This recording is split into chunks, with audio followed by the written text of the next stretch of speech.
What's up, guys? Welcome to Eve More Review, and today we're gonna talk about Spider-Man: Homecoming. Spoiler alert. So for Spider-Man: Homecoming, I felt like, do we really need to have another Spider-Man movie?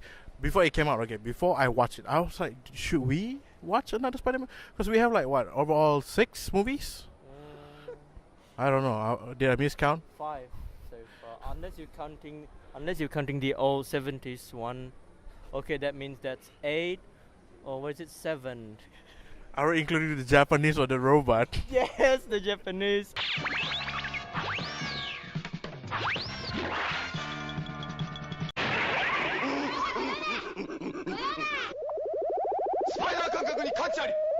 Or the Turkish one.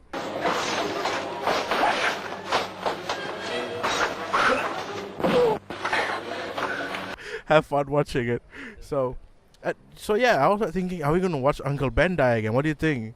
Before all of this, have you thought about that? No, I got tired. Yes, I do. But yeah, it's fine. Here's the trailer for Spider-Man: Homecoming. In case you guys don't know. I just gotta do this on my own.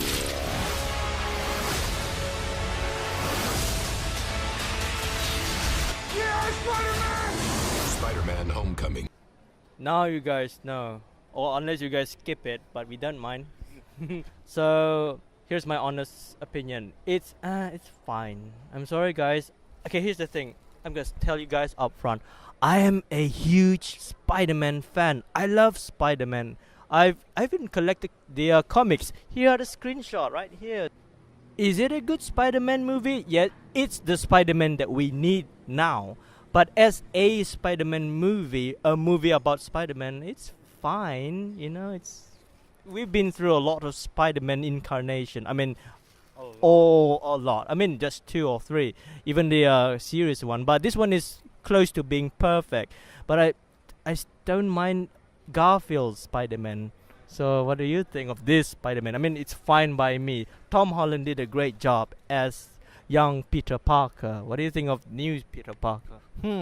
Well, he does suit for Spider-Man overall, as a teenage boy hitting puberty, apparently. So I think he did well overall. But what made me really stick to that movie was not really Spider-Man. Okay, because as for me, I'm not really a Spider-Man fan. I'm more like the villain. When the Green Goblin appeared in the old Spider-Man, I love him. I fall in love with that character. But like I said, I'm not really a Spider-Man fan. So the one that really caught in me in that whole movie was Ned. Oh yeah, also known as him. Look at him. Does he look like Ned? No, even if you put a picture next to me, I don't think we look alike. But apparently all of my friends start calling me Ned, the guy behind the chair.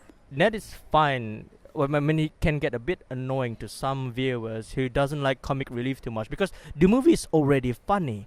It's already funny. So, do we really need another comic relief character as Ned? No, kind of, maybe. He kind of remind me of that character from Thor, Darcy, the Kat Dennings character. She's annoying. She's useless, and then Ned's kind of like it. But no offense to Mikey, because Mikey's better than Ned. But anyway, the movie is really, really funny. I give you that. But the most standout is not really Spider-Man. Tom Holland's fine. He's fine. But the most standout is Michael Keaton as Vulture. I love Michael Keaton, aka Batman. And keep in mind, I am a huge Batman fan. I love Batman so much. I love Ben Affleck Batman.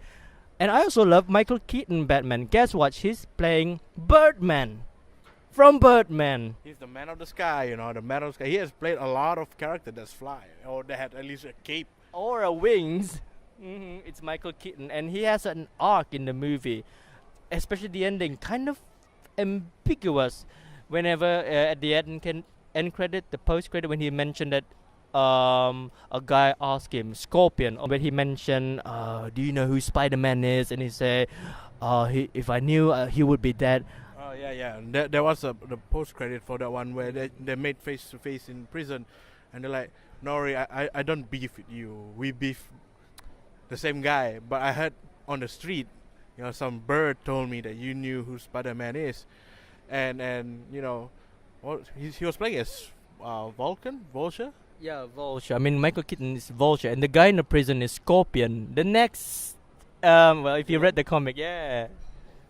And then also the other villain, Shocker. Do you remember Shocker? The first Shocker dies, and then there's a second Shocker which sucks. Shocker is lame, or should I say, are lame. The two Shocker, lame. I hate Shocker in this movie.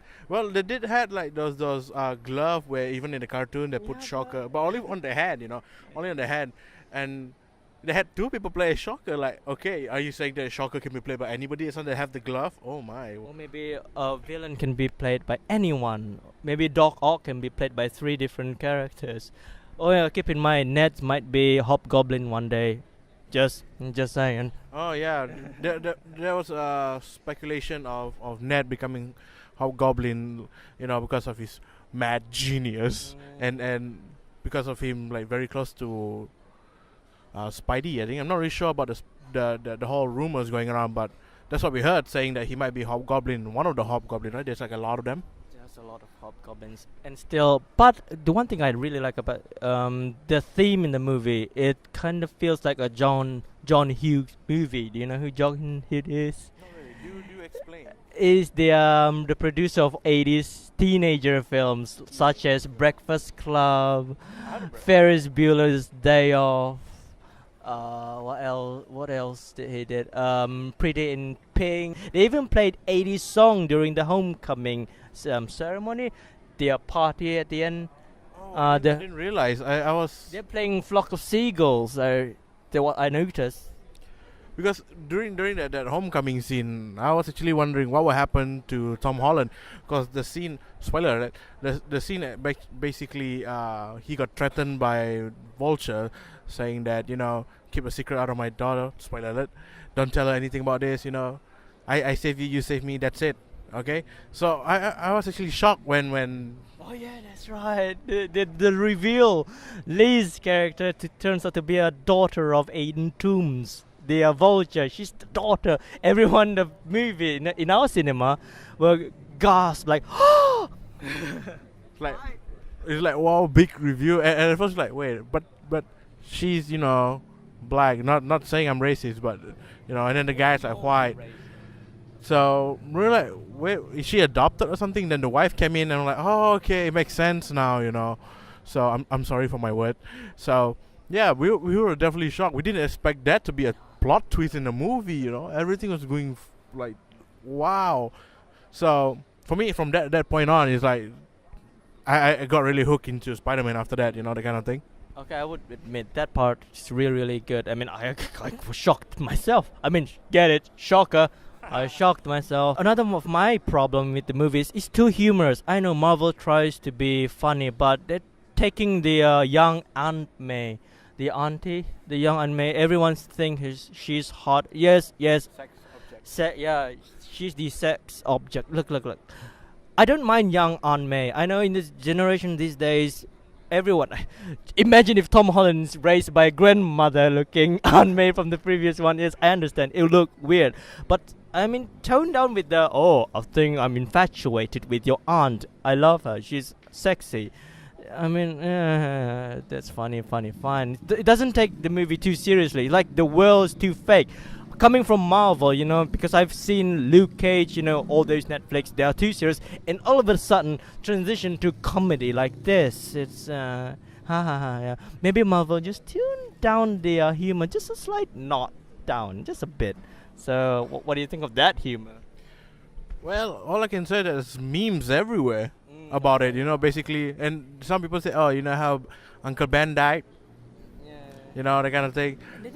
They didn't even mention Uncle Ben died. They never mentioned him in the movie. It's like they completely forgotten about Uncle Ben. Yeah, definitely, because I felt like I think everybody expected to see Uncle Ben, Yeah, at least mentioning him we don't need to show the flashback, but at least mention his name, reference him, because he's the reason Peter Parker becomes Spider-Man. In the comics and in TV shows or in any movie, he's the reason Spider-Man took that great responsibility, with great power and great responsibility and all this stuff. And then they didn't even mention Uncle Ben, which I find it kind of disappointing. And it's like they're forgetting about your grandfather or your great, uncle or whatnot. But they kind of like twisted, instead of Uncle Ben, they had the Iron Man did that. Remember in the trailer they had a scene where he came out of the suit saying that if you're nothing with the suit, the kind of thing. It's kind of like the great power would come great responsibility type of moments, but in a twist, Iron Man who does that particular moment. So anyway, in technical side, so now that we talk about all the storyline, we really liked it, kind of liked it, and kind of not so liked it. But the music is kind of forgettable. It's composed by Michael Giacchino. I'm sorry, but it's kind of forgettable. We get to hear Spider-Man theme at the beginning, the 1960s one. The 1960s one, That's and then right. we get to see he had that lighting signal that they used in the movie, where even in the comics apparently he used it just to tell people I'm here. That's right. The logo and the music's fine. I mean Michael Giacchino, but still, I'm sorry guys, but I prefer Hans Zimmer and the Magnificent whatever. I prefer those. I prefer the Amazing Spider-Man 2. I still prefer it. Hans Zimmer did a great job. I really hope that they maybe hire him in this movie, to bring back the fanfare from that movie, the soundtrack. So far we liked it. My problem is it's not really a Spider-Man movie that I kind of like. I don't mind it, but it's not really the Spider-Man movie for me, because I prefer Spider-Man movie where he swings from city to city, from buildings for building, where he's jump here and there. This one, no buildings. They did address it where through the spider web, and then how far can it go? They address it in a golf course where he wanted to he shoot his web and it only reached a certain it doesn't go far. He ended up running around in the neighborhood. That's right. What if Spider-Man in the suburbia with that old buildings? It's a good idea, but in a Spider-Man, maybe a good idea in a TV show, one episode, but in a movie, not really. So that's our thoughts on Spider-Man. So anything else you want to say? No, I think we can go to ratings already. All right. So what's your rating? What's my rating? Okay, just because I love Ned, I'm gonna put it at maybe. I don't know, because I felt that some part I was very hyped in the movie, and some part where I just really, the kind of. So I'm gonna give it like a 3.5 kind of thing out of 5. Okay, sure. So yeah, because there are some scene where I got bored just watching it, or I'm like, are you really that dumb kind of thing, But then again, teenage before puberty apparently, I think, by the looks of it. So I don't know. I give it 3.5. Like I said, I'm not really a Spider-Man fan, so I'm sorry if you guys are a fan. Don't hate me. As for me, I'm a huge Spider-Man fan, so I give it a 3. No 0.5, just 3. A low 3, unfortunately. It's fine. It's a Spider-Man movie that we need right now. I mean, see how messy the previous one was. Even though those are my guilty pleasure, I kind of enjoy Amazing Spider-Man 2. I hated Amazing Spider-Man 1, but I love Amazing Spider-Man 2.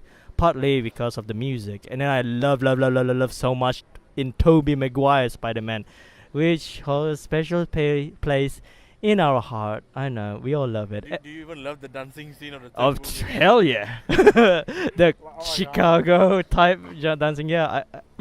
Those we grew up with those movies, the Tobey Maguire ones. Yeah. So of course they held a special place in our heart. So far it's just 3 out of 5 for me and 3.5 out of 5 from Michael. And one thing I need to address is enough with the shaky cam. I can't see anything in the actions in this movie, especially the plane scene.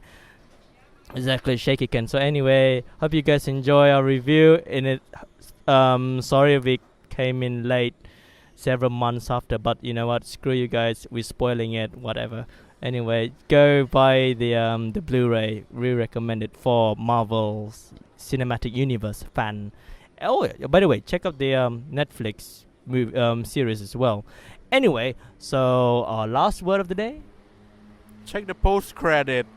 You'll like it. No, don't check the post-credit. You'll regret it. No. That's the most. No. I hated this post-credit. No. But anyway, roll the montage.